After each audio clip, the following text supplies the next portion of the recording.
everyone, welcome back to E20 Zone TV. I hope everyone is all well out there after watching that crap tonight. West Ham go down 2-1 to Manchester United in New Jersey. This is the player ratings though, and I'm here to talk about all the players and give you my honest thoughts on how I think they got on tonight. Before I get started, please do smash like on the video, subscribe to E20 Zone TV, hit notification bell if you want to become a member of the channel, and support the channel. Goes a long way, really helps us out on here. Right, let's get into this. Let's start with this man, Alphonse Areola. Alphonse can't fucking be a goalkeeper. Embarrassing. That first goal is a criminal offence for a goalkeeper. This geezer can't command his box. He's a shot stopper, right? That's what he can do. That's it. He can't kick. He can't command. He can't sort of marshal the defence from the back, right? He's the only thing that ever changes with Areola is his fucking hairstyle, because nothing else ever changes. Is it all his fault? Not really. I think the way Potter was trying to play doesn't suit him, I'll be honest. But nevertheless, tonight, I thought he was shit. And we all know the problems as fans. Yeah, because we're not dumb. We're simply not dumb, right? And you can go and ask 10,000 West Ham fans, and they will probably near enough all agree and say the goalkeeper needs to be changed, right? People will defend Areola and say, oh no, Areola's fine. Get in the bin. I'm going to be straight. If you think he's going to be fine, then we're going to have moments like that, like we had tonight, because he doesn't command his box. He never has. He never will. I'm going to give him a 3 for turning up, putting the shirt on, playing in the claret and blue, and having a go. But what's the point? What's the point in him, if I'm being honest? Moving on to Max Kilman. For me, statue. The Statue of Liberty is only up the road. Max was a statue in fucking New Jersey tonight. I can't believe how slow the geezer is. And when I say slow, I mean ultra slow, right? This is a problem for me. Yeah, I like Max, and I thought he done well last season in a side that was like keep rotating defenders because everyone was either fit or just shit. Tonight, I witnessed a man who he's not good in the air. He's got no aggression about him, and he's got no pace about him. So a ball goes through the middle, he's all at sea. Højlund tonight was behind him. Max had the run on him, and somehow Højlund got in front and managed to have a shot. I think that either went wide or he hit the post. I think he hit the post, if I remember rightly. So that's embarrassing in his fucking self when you're getting skinned by fucking Højlund. Yeah. Nevertheless, I thought he was just bang average. Like, I'm going to be straight, just bang average. So for that, I'm going to give him 3. Fucking just shit. You know what I'm saying? Moving on to this man. Fucking hell. Jean-Claire Todibo. Do you know what? People used to call him out on spaces, and I used to think that was harsh. And they used to say to me, James, he can't finish 90 minutes. He's not good in a defensive aspect from set pieces. Tonight he got absolutely ruined. Absolutely ruined by their fullback, wingback, whoever it was, who was over that side consistently. And the problem is with Todibo, he's not even on the pitch 90 fucking minutes now. Like, he can't even stay on the pitch for 90 minutes in a pre-season friendly. That's bad. I make this short and sweet. I'll give him a 3, same as Kilman. There's no positives there. And so far, I've got Kilman and Todibo, 2 players, and they've cost the combined fucking total of 75 million pounds, I think it is, between them. Do you know what I mean? Shocking. 3. Come to no for Gued. For me, he plays that long crossfield pass when he's in trouble, and it does work, especially with the wing back system. I thought it was okay tonight, and for Gued. I don't think he was bad. He's the pace factor in our back line, because the other 2 are fucking like Lauren and Hardy. For me, it's I think we're hoping that he can perform. That's the only thing I can say. We are just hoping that he can perform in the shirt for West Ham. He's another one though. He's poor in the air. Literally another one who doesn't get his head on anything and shies away from stuff. But I thought tonight he was okay, so I'll give him a 5 out of 10. Let's move on to this man, Malik Diouf. I thought he was okay. There was good bits of work, good bits of defensive work. Nothing amazing. Frustrated, I think he was, because he couldn't get on the ball. Amount of times West Ham was trying to feed him in, and it was getting cut out. I'll give him a 5. Also, nothing amazing, nothing outrageous, just a standard 5 for me. Let's come to this man, Aaron Wan-Bissaka. I thought he was excellent tonight. I really did. I thought he was good. He's the only outlet that we've got who's positive and going forward and trying to make things happen. Amount of times he does that triangle sort of pass. He lays it into someone like does the reverse pass, and he slips in around the back. He put a good cross in for a chance for Whufc in the first half. He's always a threat, Aaron. He's always a threat, and defensively he's always good and all. Gets back, gets stuck in. I'll give him a 6. Nothing amazing, but he was a lot better than the players that was on the pitch. Let's come to this man, Guido Rodriguez. What's the point? Simple as that. What is the fucking point? Like, that's 2 pre-season friendlies now that we've seen Guido Rodriguez starting in our midfield for West Ham United Football Club. That's a fucking embarrassing in itself. Slow, pedestrian, out of position, miles away from the play. Makes fouls, just not good. I'll give him a 2. Do you know what I mean? Is it his fault? Well, it's not his fault. It's Potter's fault for picking him, but this guy's just not good enough. Just simply not good enough for West Ham. So why are we persisting with a player that doesn't fit what we're trying to do? And we played him in 2 pre-season friendlies from the start. Madness. Let's come to this guy, Mr. James Ward-Prowse. Frustrated the life out of me tonight. Absolute frustrated the life and soul out of me. There was a moment in the second half, I think it was, where Aaron was going forward. Aaron's played it into him, and basically he's looking for the sort of the return pass, basically like a triangle. And Ward-Prowse goes backwards. He goes backwards and plays it back into midfield. And I'm thinking to myself, like, you're consistently doing that all the time. The one thing I'm going to say is I just don't think he fits what we're trying to do. And he's another one that I think he's on too much money that no one's going to touch him. And we're trying to shoehorn him into the side, really, if I'm being truthfully honest, which I think's a bit unacceptable. I'll give him a 4 out of 10. Does nothing really of any note. Goes backwards too much for me. Set pieces were okay, but nothing amazing yet again. 4. Come to this man, Mr. Thomas Whufc. Should have scored tonight. Really did. There was that chance where Wan-Bissaka plays the ball in, comes back, and he's literally 5 yards out from goal, and he goes straight into the palm of the keeper's hands. Nevertheless, after that, as a midfielder, did not see him. And I'm not one of your Whufc haters. Like, you got to lynch him from the nearest lamppost, but what did he do? No, I'll put that to the comments. What did he do really in the game to try and change the game? He works hard, not questioning that. But as a player, to try and build the play up, there's nothing there. Simply nothing there. So I'm going to give him. I'm going to give him a 3. I don't want to be nasty, but if someone can tell me 3 things in the chat or in the comments after this video is done, excuse me, what Thomas Whufc done with the time he's on the pitch, I'd love to hear it. I really would. It comes to Nicholas Füllkrug now. For me, yeah, he was getting frustrated. He was getting really frustrated in the first half, like running around, trying to get stuck in, but nowhere near it. And at times the ball was fizzed into him, it would just bounce straight off him. Simply bounce straight off him. I don't think it was his night tonight.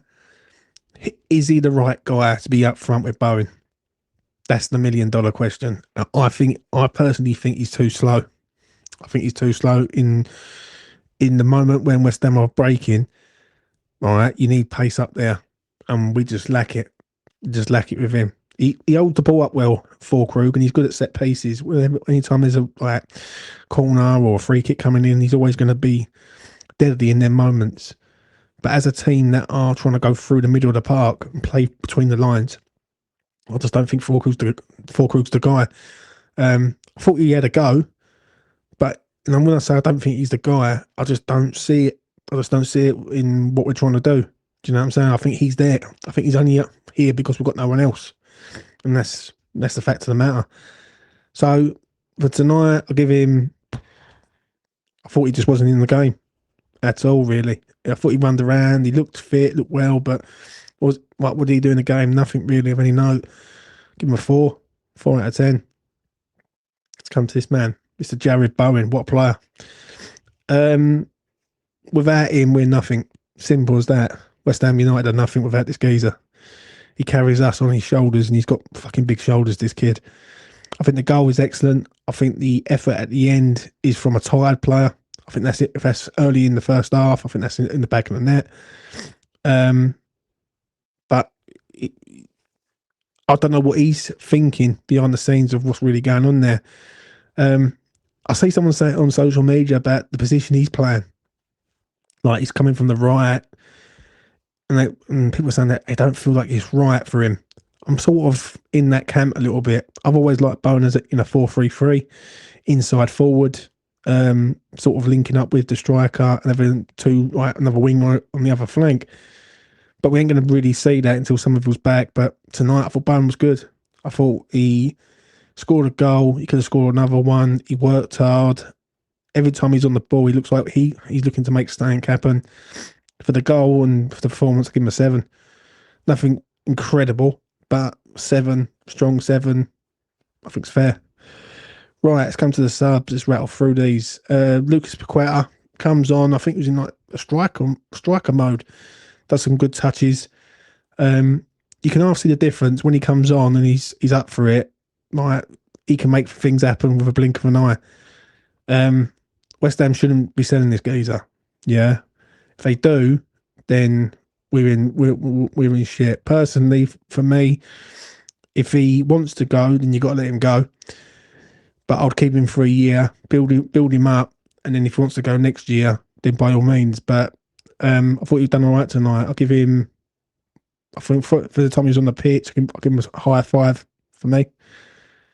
Let's go to Mavropanos. I thought he was excellent when he came on. First 5 minutes, he done more in 5 minutes than what Todibo and Kilman done in the whole of the match, the whole of the time they was on the fucking pitch. He was aggressive. He was winning tackles. He was determined to get the ball anytime he could, and recycle the ball out. Obviously, Manchester United had a different team and they was a bit more younger and not really looking to go forward, so to speak. But Mav looked all right. It looked all right. And when I look at the back line, Mavropanos is like could easily get in there.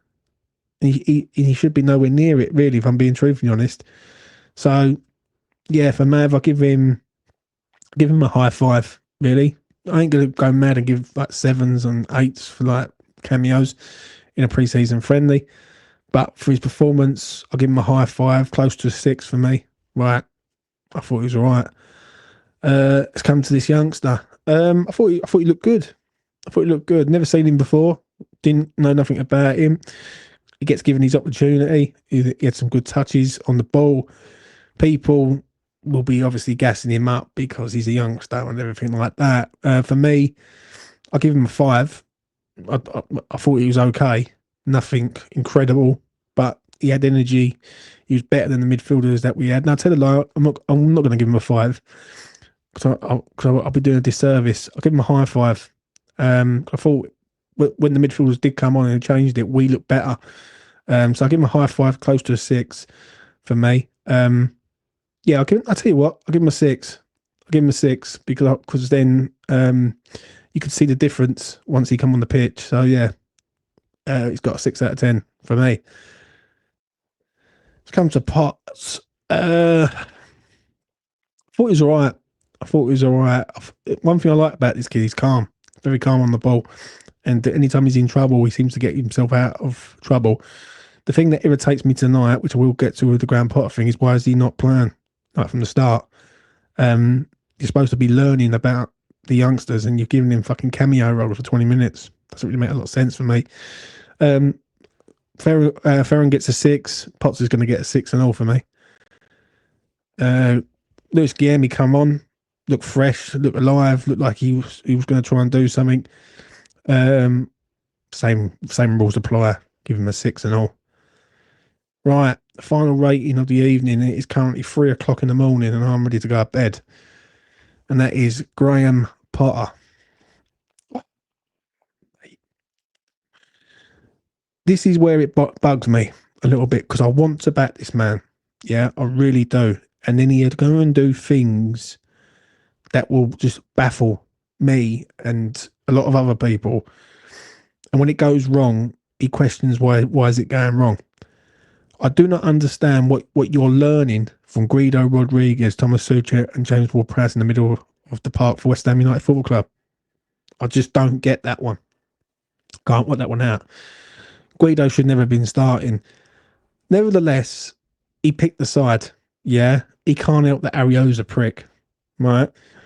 But the one thing that sort of irritated me quite a lot tonight, more than probably a lot of other things tonight, is at half time he comes out and he doesn't make no subs. Not like he knows it's not right, but he continues with it, right? And this is not the first time he's done this, Potter, right? There's been so many times where West Ham have been shit in the first half and he's come out with the exact same fucking team again. And we're looking at him and we're thinking, what are you trying to learn here? Do you know what I mean? From these players when you know these players ain't doing it. I don't think he was impressed with some of the shit he was seeing tonight. But I'm hoping he's doing this for a sort of gain. But I think, is he putting Guido in the window and James Ward-Prowse and all these other players in the window? That's all well and good, but fuck me, it's no good if we're not going to see these youngsters. Well, where was Callum Marshall tonight? Where was Potts from the fucking start? If anything, there's me saying about he should have played at half time. The whole point of the American tour is to see these youngsters, right? Because we know as shit Guido Rodriguez is. We know that James Ward-Prowse is what he is. We know nothing about these youngsters other than little cameo roles. And now all the youngsters who come on tonight, yeah, they had a go, they got stuck in, and it was all right. And West Ham looked a lot better. But nevertheless, I'm going to be straight when I say this, right? We need to see more of what the youngsters are trying to do. Because how can we judge them if we're not going to see them? It's as simple as that. So, rating him out of 10 tonight, I'm going to give him... I don't like this system. I really don't. I've never liked a 3 at the back. I think someone put a comment in on the afterthought, which was brilliant. They said he needs so many players to make this system work, and he hasn't got the players for the position that he's trying to do. I sort of agree with him on that. I really do. It's going to take a lot of work for Potter to get his team how he wants it, and with Sullivan at the helm, this could take a fucking while. I'm going to give Potter a 3 out of 10. Yeah, he sets up with that midfield, which we've seen twice now. You don't play Potts. You don't really play Marshall. The goalkeeper situation is a problem for me, and we need to get a goalkeeper in ASAP. Is Mads Hermansen the guy? It's probably more than likely West Ham going to push for him. But does that still mean that Areola's number one? Obviously, Potter can't help what happens on the pitch, right? Because he picks the players and Areola acting like a plum. It's not Potter's fault. But that team should have been better, right? There's a lot of West Ham fans who travelled all over from the States to go to New Jersey, Lucas being one of them, to be served up a midfielder fucking Guido Rodriguez, James Ward-Prowse and Thomas Soucek. I just don't think it's acceptable, if I'm being truthfully honest. I really don't. So, yeah, Graham, you get a 3 out of 10 for me. Let me know what you think in the comment section below. Let me know if you agree or disagree on the ratings tonight. And also give me your thoughts. Right, it'd be interesting to hear your thoughts on that. I've been out today. I had a few beers earlier on. And I was looking forward to tonight. Watching that game tonight, I am more concerned than I was 3 hours ago. Do you know what I'm saying? Because I think there's a lot of problems that we still haven't fixed, and the spine on the side is still the same.